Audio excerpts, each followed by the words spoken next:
رب ذوالجلال جل وعلا کی بارگاہ میں دعا گو کہ رب ذوالجلال اہل علاقہ کو بھی توفیق و سعادت نصیب فرمائے کہ وہ بھی بڑھ چڑھ کر اس مسجد اور اس ادارے مدرسے کی تعمیر میں حصہ لیں، اور دام درہم سخن جو بھی تعاون کرے گا قطرہ قطرہ جو ہے وہ دریا بنتا۔ تو انشاءاللہ ایک وقت تھا کہ یہاں خالی جگہ تھی، آج الحمدللہ اللہ کے فضل و احسان سے یہ عمدہ انداز سے آپ تشریف فرمائیں، جلوہ فرمائیں، اور اب انشاءاللہ مزید بہتری کی طرف جو تعمیری سلسلہ باقاعدہ RCC شروع ہو رہا، اس میں بھی انشاءاللہ رب ذوالجلال کا فضل و احسان شامل حال رہے گا۔ رب کا فرمان ہے انما یأمر مساجد اللہ من آمن باللہ والیوم الآخر، اللہ کی مسجدوں کی تعمیر تو صرف وہی لوگ کرتے ہیں جو اللہ پر ایمان رکھتے ہیں، آخرت پر ایمان رکھتے ہیں۔ یعنی اگر کوئی مسجد میں حصہ ملا رہا، وہ چاہے 100 روپے ملائے یا 500 روپے ملائے یا 1000 روپے ملائے، اب تو 1000 روپے کا بھی ایک سیمنٹ کا بیگ نہیں آتا، اس سے بھی مہنگا ہو گیا، تو تقریباً 1200 تک پہنچ گیا، بعض اس سے بھی مختلف چکے ہیں،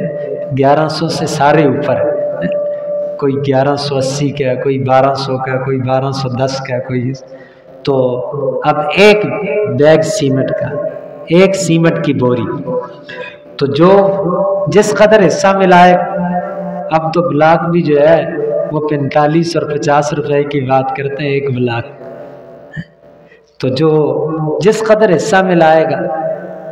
وہ اس کا حصہ ملانا، یہ اللہ جل شانہ پر ایمان رکھنے کی دلیل، آخرت پر ایمان رکھنے کی دلیل۔ اور سید العالمین محمد الرسول اللہ صلی اللہ علیہ وسلم نے ارشاد فرمایا کہ جس نے اللہ کی رضا کے لیے مسجد بنائی تو اللہ تعالی جنت میں اس کے لیے گھر بنائے گا۔ سیدنا عثمان بن عفان رضی اللہ تعالیٰ عنہ نے، خلیفہ سوم نے، اپنے دور خلافت میں آپ رضی اللہ عنہ نے ایسے کیا کہ اپنے دور خلافت میں ایسے کیا کہ آپ رضی اللہ عنہ نے بڑی سوگوان کی خوبصورت مسجد نبوی کو بنایا، سوگوان کی لکڑی سے بڑا خوبصورت منقش، لوگ کہنے لگے اتنے نقش و نگار اور اس قدر جو ہے وہ خوبصورت، تو کہا کہ رسول اللہ نے تو اتنی عمدہ نہیں بنائی تھی، آپ اتنی اچھی بنا رہے ہیں۔ تو آپ نے فرمایا، میرے آقا صلی اللہ علیہ وسلم نے فرمایا، جو جتنی خوبصورت مسجد بنائے گا اللہ تعالی جنت میں اس کا اتنا خوبصورت گھر بنائے گا۔ تو ہم اگر یہ چاہتے ہیں کہ جنت میں ہمارا خوبصورت ترین گھر بنے تو ہمیں اس قدر خوبصورت ترین مسجد بنانی چاہیے، اور جس قدر ہم سے ممکن ہو ہمیں حصہ ملانا چاہیے۔ اب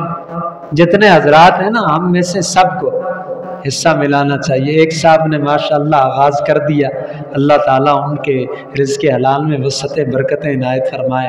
تو میں بھی اپنے حصے کا، مجھے ان میں سے کسی نے نہیں کہا لیکن میں بھی اپنا حصہ جو ہے وہ ان کی خدمت سامیہ میں پیش کرتا ہوں۔